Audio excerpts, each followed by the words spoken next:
Students welcome in BBVN online class. आज हम chapter हमारा अनेकार्थी शब्द का पढ़ेंगे जो कि आपकी बुक में दिया हुआ है। चैप्टर का नंबर तो नहीं है लेकिन आपकी बुक में अनेकार्थी शब्द दिए हुए हैं स्टूडेंट्स। तो अनेकार्थी शब्द क्या होते हैं? ऐसे शब्द जो शब्द तो एक ही है लेकिन उनके अर्थ क्या होते हैं? अनेक होते हैं। वे शब्द एक शब्द के अनेक अर्थ निकलते हैं, ऐसे शब्दों को हम क्या कहते हैं? अनेकार्थी शब्द। शब्द से ही हमें पता चल रहा है कि अनेक अर्थों वाले शब्द जिन्हें हम कहते हैं अनेकार्थी शब्द। जो शब्द एक से अधिक अर्थ वाले होते हैं उन्हें अनेकार्थी शब्द कहते हैं। ये इसकी परिभाषा है। जैसे हम बोलेंगे आकाश में काली घटा छाई, तो आकाश में काली घटा छाई, वहाँ पे आकाश में घटा का मतलब हुआ है बादल, और घटा का मतलब घटना भी होता है। किसी भी चीज़ का घटना भी घटा कहते हैं। तो इसी एक शब्द के दो अर्थ निकल गए। इसी तरह से आपकी बुक में बहुत से ऐसे शब्द दिए हुए हैं जिनके अलग अलग अर्थ है। देखिए, जैसे नग शब्द दिया हुआ है। नग नग यानी होता है, हमने कई बार सुना है नग नगीने को भी कहते हैं। जब आप अंगूठी बनवाते हो, कोई इयरिंग बनवाते हो तो उसमें आप नग जड़वाते हो, तो उसे भी हम क्या कहते हैं? नग कहते हैं। तो उसे रत्न को नग कहा जाता है, और पहाड़ को भी नग कहा जाता है। तो इसके दो अर्थ हो गए। नग यानी पहाड़ भी होता है और रत्न भी होता है। इसी तरह दूसरा शब्द दिया हुआ है वार। तो वार किसे कहते हैं? हमला। जब हमारे ऊपर कोई अचानक हमला हो जाता है, उसने मेरे ऊपर वार कर दिया, अचानक वार कर दिया। फिल्म में देखते हो आप, हमला कर देते हैं किसी पे, अचानक वार कर देते हैं। सेना पे अचानक हमला हो जाता है। तो वार का मतलब होता है हमला, और एक वार का मतलब दिन भी होता है। हम अक्सर पूछते हैं आज क्या वार है? तो आज सोमवार है, मंगलवार है, बुधवार है। तो वार का मतलब दिन होता है और हमला भी होता है। शब्द वही है लेकिन अर्थ वहाँ सिचुएशन के अनुसार या फिर आपके वाक्य के अनुसार बनेगा। इसी तरह से शब्द दिया हुआ है पत्र। अब पत्र यानी चिट्ठी होता है, खत होता है, लेकिन एक पत्र पत्ता भी कहलाता है। संस्कृत में आप पत्ते को क्या कहते हैं? पत्र कहते हैं। तो पत्र का मतलब पत्ता भी होता है और चिट्ठी भी होता है। नेक्स्ट आपका शब्द दिया हुआ है रस। रस का मतलब होता है आनंद लेना। कई बार हम कई उपन्यास पढ़ते हैं, कहानी पढ़ते हैं, या फिर कुछ टीवी पे ऐसा कुछ पिक्चर देखते हैं, सीरियल देखते हैं, तो हमें उसमें रस आता है। तो वो रस होता है आनंद, आनंद वाला। एक रस है पीने वाला रस, जिसमें हमें स्वाद आता है, जिसे हम क्या कहते हैं? जूस कहते हैं। तो रस के दो अर्थ यहाँ पे बताए गए हैं।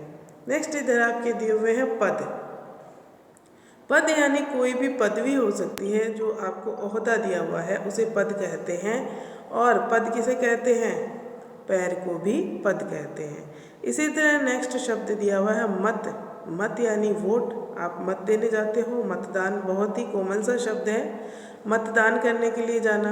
मत यानी वोट होता है, और मत यानी मना करना भी होता है। एक मत का मतलब होता है राय। आप अपनी राय दीजिए, अपना मत बताइए। बातें करते कई बार अक्सर कि आप अपना मत बताइए, आप अपना भी मत बताइए। और मत यानी मना करना भी होता है। नेक्स्ट शब्द दिया हुआ है हार। हार यानी पराजय होता है। हार का मतलब होता है पराजय। किसी भी चीज़ में, किसी भी कंपटीशन में दो ही चीज़ें होती है, हार या जीत, पराजय या विजय।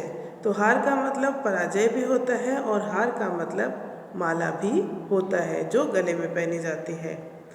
दूसरा शब्द यहाँ पे दिया हुआ है फल। फल यानी परिणाम।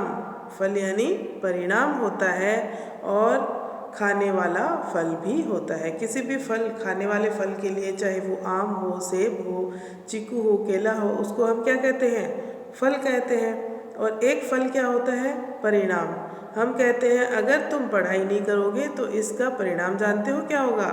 यानी कि इसका फल तुम्हें पता है क्या होगा, फेल हो जाओगे। ओके, तो ये फल के दो अर्थ हैं। इसी तरह इधर शब्द दिए हुए हैं बल। बल यानी होता है शक्ति, बल यानी शक्ति होता है, और दूसरा बल का मतलब होता है सेना। नेक्स्ट शब्द दिया हुआ है कर। आप अधिकतर बच्चे जानते हैं कर यानी क्या होता है, हमारा हाथ। कर यानी हाथ होता है, और कर यानी क्या होता है, टैक्स भी होता है। ये हमने पहले भी पढ़े हैं, अनेकार्थी शब्द की एक ही शब्द के अलग अलग अर्थों का प्रयोग हम किस तरह से करते हैं, हम फिर से पढ़ रहे हैं। तो बल यानी क्या होता है, शक्ति भी होता है, और बल यानी सेना भी होता है, और कर यानी हाथ होता है, और टैक्स होता है। नेक्स्ट है कल। कल यानी बीता हुआ कल या फिर आने वाला कल, दोनों को हम कल कहते हैं। और कल यानी मशीन भी होता है। आज का युग क्या है, कल युग। कल युग का मतलब मशीनी युग। आज का जो युग है, दौर है, कल का युग है। कल का युग का मतलब है मशीनी युग। हर चीज़ मशीनों से होने लगी, हर काम मशीनों से होने लगा है। उत्तर, उत्तर एक दिशा है, और उत्तर यानी जवाब भी होता है। उत्तर एक दिशा का नाम भी है, और उत्तर जवाब को भी कहते हैं। नेक्स्ट है हमारा अंक। अंक यानी होता है गोद, और अंक यानी संख्या भी होता है। मैथ की जो संख्याएं होती हैं, गणित की संख्याएं होती हैं, उनको भी तो हम अंक कहते हैं। कितने अंक लिखे हैं, अंक लिखिए। और अंक यानी क्या होता है, गोद भी होता है। गोद यानी मम्मी की गोद होती है ना, गोदी, उसी को अंक कहा गया है। नेक्स्ट है बाल। बाल यानी बालक, और बाल यानी हमारे केश। केश यानी बाल, जो आपके सिर पे बाल है ना, वो वाले बाल, केश। नेक्स्ट है अरुण। अरुण यानी लाल, और अरुण यानी सूर्य, सूरज। अरुण सूरज को भी कहते हैं, और अरुण लाल को भी कहते हैं। नेक्स्ट शब्द दिया हुआ है यहाँ पे ग्रहण। ग्रहण का अर्थ है सूर्य या चंद्र ग्रहण।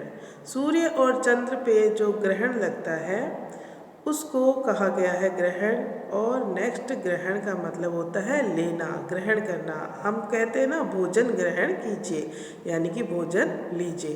तो ग्रहण का मतलब लेना भी होता है, और ग्रहण का या सूर्य और चंद्र को जो ग्रहण लगता है उसे भी हम ग्रहण कहते हैं।